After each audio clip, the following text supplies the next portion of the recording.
ಇನ್ನು ರಾಜ್ಯದಲ್ಲಿ ಪರೀಕ್ಷೆ ಬರೆಯುವಂತ ಸಂದರ್ಭದಲ್ಲಿ ಒಂದಾದ ಮೇಲೊಂದರಂತೆ ಗೊಂದಲಗಳಾಗ್ತಾ ಇದೆ. ಅದು ಪ್ರಮುಖವಾಗಿ ವಿದ್ಯಾರ್ಥಿಗಳ ಜನಿವಾರ ತೆಗೆಸುವಂತ ವಿಚಾರವಾಗಿ.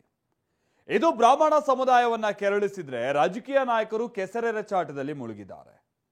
ಅಸಲಿಗೆ NTA ರೂಲ್ಸ್ ನಲ್ಲಿ ಏನೇನಿದೆ, ಇದು ಕೋರ್ಟ್ ಮೆಟ್ಲು ಕೂಡ ಹತ್ತಿದೆ. ಈ ಜನಿವಾರ ತೆಗೆಸ್ತಾ ಇರುವಂತ ವಿಚಾರ ಏನೇನಾಗ್ತಾ ಇದೆ ಹಾಗಾದ್ರೆ ಇದಕ್ಕೆ ಸಂಬಂಧಪಟ್ಟಂಗೆ ಬನ್ನಿ ನೋಡೋಣ.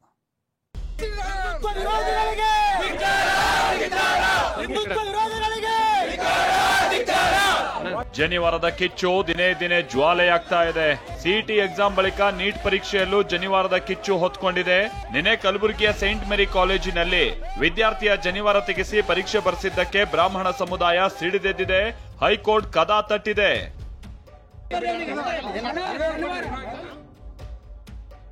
ನೀಟ್ ಪರೀಕ್ಷೆಯಲ್ಲಿ ಜನಿವಾರ ತೆಗೆಸಿದ ಸಿಬ್ಬಂದಿ ಲಾಕ್.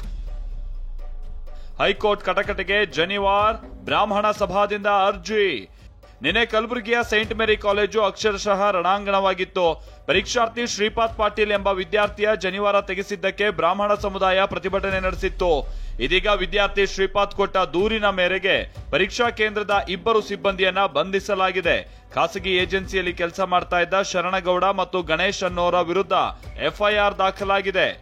ಅವರಿಬ್ಬರ ಮೇಲೆ ದೂರನ್ನ ನೀಡಿದ್ರು. ಅವರಿಬ್ಬರನ್ನ ಆಲ್ರೆಡಿ ಕಾನೂನು ಪ್ರಕಾರ ವಿಚಾರಣೆಗೊಳಪಡಿಸಿ ಬಂಧನ ಪ್ರಕ್ರಿಯೆ ಪೂರ್ಣಗೊಳಿಸಿ ಅವರ ಮೇಲೆ ಕಾನೂನು ಪ್ರಕಾರ ಕ್ರಮ ಕೈಗೊಳ್ಳಲಾಗಿದೆ. ಏಜೆನ್ಸಿ ಸಿಬ್ಬಂದಿ ಏನಿದ್ರು ಅವ್ರು ಹೇಳೋ ವರ್ಷನ್ ಒಂದು ರೀತಿ ಇದೆ, ವಿದ್ಯಾರ್ಥಿ ಹೇಳೋ ವರ್ಷನ್ ಒಂದಿದೆ. ಬಟ್ ಆದರೂ ಏನದು ತೆಗೆದು ಎಂಟ್ರಿ ಮಾಡಿರುವಂಥದ್ದು ಫ್ಯಾಕ್ಟ್ ಏನಿದೆ ಅದು ನಿಜ ಇದೆ. ಆ ಹಿನ್ನೆಲೆಯಲ್ಲಿ ಪ್ರಕರಣ ದಾಖಲಿಸಿಕೊಂಡು ಅವರ ಮೇಲೆ ಕಾನೂನು ಪ್ರಕಾರ ಕ್ರಮ ಕೈಗೊಳ್ಳಲಾಗಿದೆ. ಇನ್ನು ಜನಿವಾರ ತೆಗೆಸಿದ್ದಕ್ಕೆ ಕೆರಳಿ ಕೆಂಡವಾಗಿರುವ ಬ್ರಾಹ್ಮಣ ಸಭಾ ಹೈಕೋರ್ಟ್ಗೆ PIL ಸಲ್ಲಿಸಿದೆ. ಇತ್ತೀಚೆಗಿನ ಎಲ್ಲ ಪರೀಕ್ಷೆಗಳಲ್ಲೂ ವಿದ್ಯಾರ್ಥಿಗಳ ಜನಿವಾರವನ್ನ ತೆಗೆಸ್ತಾ ಇದ್ದಾರೆ. ಜನಿವಾರ ತೆಗೆಸಿದ್ದರಿಂದ ಧಾರ್ಮಿಕ ಹಕ್ಕಿಗೆ ಧಕ್ಕೆಯಾಗಿದೆ ಅಂತ ಅರ್ಜಿಯಲ್ಲಿ ಉಲ್ಲೇಖಿಸಿದ್ದಾರೆ. ನಮ್ದೇನು ಅರ್ಜಿ ಇದೆ ಅದನ್ನ ವಿಚಾರಣೆಗೆ ತಗೊಂಡ ನಂತರ ಸೂಕ್ತವಾದ ಆದೇಶ ಕೊಡ್ತಾರೆ ಅಂತ ಹೇಳಿ ನ್ಯಾಯಾಲಯದ ಮೇಲೆ ನಮಗೆ ಭರವಸೆ ಇದೆ. ಒಳ್ಳೆ ಆದೇಶ ಬರುತ್ತೆ, ಮುಂದೆ ಹೀಗಾಗಲ್ಲ ಅನ್ನೋ ನಂಬಿಕೆನೂ ಇದೆ. ಕರ್ನಾಟಕ ಬಳಿಕ ತಮಿಳುನಾಡಿನಲ್ಲೂ ನೀಟ್ ಎಕ್ಸಾಮ್ನಲ್ಲಿ ಎಡವಟ್ಟು. ಕಲಬುರಗಿಯಲ್ಲಿ ಜನಿವಾರ ದಂಗಲ್ ನಡೀತಾ ಇದ್ರೆ ನೆರೆ ರಾಜ್ಯ ತಮಿಳುನಾಡಿನಲ್ಲಿ ನೀಟ್ ಎಕ್ಸಾಮ್ ವೇಳೆ ಎಡವಟ್ಟುಗಳಾಗಿದೆ. ನೀಟ್ ರೂಲ್ಸ್ಗಳಿಂದಾಗಿ ಹಲವರು ಪರೀಕ್ಷೆಯಿಂದಲೇ ವಂಚಿತರಾಗಿದ್ದಾರೆ. ತಿರುಪೂರಿನಲ್ಲಿ ಪರೀಕ್ಷಾರ್ಥಿಯ ಡ್ರೆಸ್ನಲ್ಲಿ ಹೆಚ್ಚು ಬಟನ್ಗಳಿದೆ ಅಂತ ಕತ್ತರಿ ಹಾಕಿದ್ದಾರೆ. ಇದರಿಂದ ಬಳಿಕ ಹೊಸ ಬಟ್ಟೆ ಖರೀದಿಸಿದ ವಿದ್ಯಾರ್ಥಿನಿ ಮತ್ತೆ ಪರೀಕ್ಷೆಗೆ ಹಾಜರಾಗಿದ್ದಾರೆ. ವಿದ್ಯಾರ್ಥಿನಿಗೆ ಮಹಿಳಾ ಪೊಲೀಸ್ ಸಿಬ್ಬಂದಿಯೇ ಬೈಕ್ನಲ್ಲಿ ಕರ್ಕೊಂಡು ಹೋಗಿ ಬಟ್ಟೆ ಕೊಡಿಸಿದ್ದಾರೆ. ಮಧುರೈನಲ್ಲಿ ಮೂಗುತಿ ಕಿವಿಯೋಲೆಗಳನ್ನ ತೆಗೆಸಲಾಗಿದೆ. ಮಾಂಗಲ್ಯ ಸರ ಬಿಚ್ಚಿಟ್ಟು ಮಹಿಳೆಯೊಬ್ಬರು ಪರೀಕ್ಷೆಗೆ ಹಾಜರಾಗಿದ್ದಾರೆ. ಹಾಗಾದ್ರೆ ನಿಜಕ್ಕೂ ನೀಟ್ ಪರೀಕ್ಷೆಯಲ್ಲಿ ಇಷ್ಟೆಲ್ಲ ನಿಯಮಗಳಿದ್ಯಾ?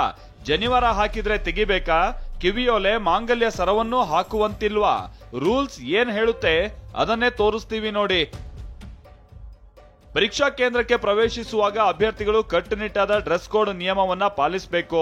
ಜನಿವಾರ ತೆಗೆಯೋದನ್ನ ರಾಷ್ಟ್ರೀಯ ಪರೀಕ್ಷಾ ಏಜೆನ್ಸಿ ಅಧಿಕೃತ ಅಂತ ಉಲ್ಲೇಖಿಸಿಲ್ಲ. ಆದ್ರೆ ಜನಿವಾರ ಲೋಹದ ವಸ್ತುಗಳನ್ನ ಒಳಗೊಂಡಿದ್ರೆ ತೆಗೆಸಬಹುದು.